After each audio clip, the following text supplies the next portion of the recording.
शहर का पुराना रेलवे स्टेशन, जो अब भीड़-भाड़ से दूर, अपनी वीरान दीवारों और जंग लगे बोर्डों के साथ खड़ा था, वहां रोज एक बूढ़ा भिखारी बैठा रहता था।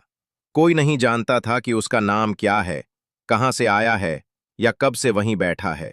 लोग उसे बस बाबा कहकर बुलाते थे। वह फटे पुराने कंबल में लिपटा प्लेटफॉर्म नंबर 3 के आखिरी छोर पर बैठा रहता। कुछ यात्री दया से उसे सिक्के डाल जाते, लेकिन वो कभी ज्यादा कुछ नहीं बोलता, बस अपनी खोई खोई आंखों से आते जाते लोगों को देखता रहता।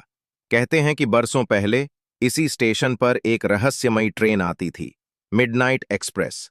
आधी रात को बिना सीटी दिए प्लेटफॉर्म पर रुकती और उसमें जो चढ़ जाता फिर कभी लौट कर नहीं आता। कुछ बूढ़े कुली बताते थे कि बाबा भी कभी इसी ट्रेन का मुसाफिर था।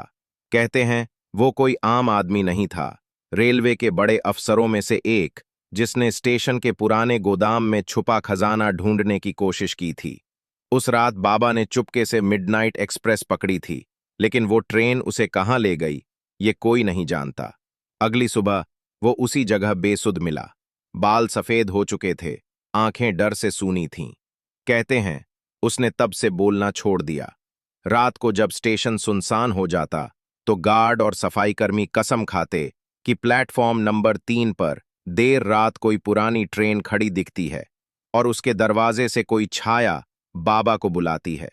पर बाबा कभी हिलता नहीं। कुछ लोग कहते हैं कि बाबा के पास उस खजाने का राज है, लेकिन वो किसी को बताना नहीं चाहता। कुछ मानते हैं कि वो अब इंसान नहीं, बल्कि उसी ट्रेन का कोई श्राप है, जो हर रात अपनी अधूरी यात्रा पूरी करने लौट आता है। अब स्टेशन के नए कर्मचारी भी उससे दूर रहते हैं। पुराने लोग कहते हैं, पर बाबा आज भी बैठा है, वही प्लेटफॉर्म, वही जगह, जैसे किसी खोई हुई यात्रा का इंतजार कर रहा हो।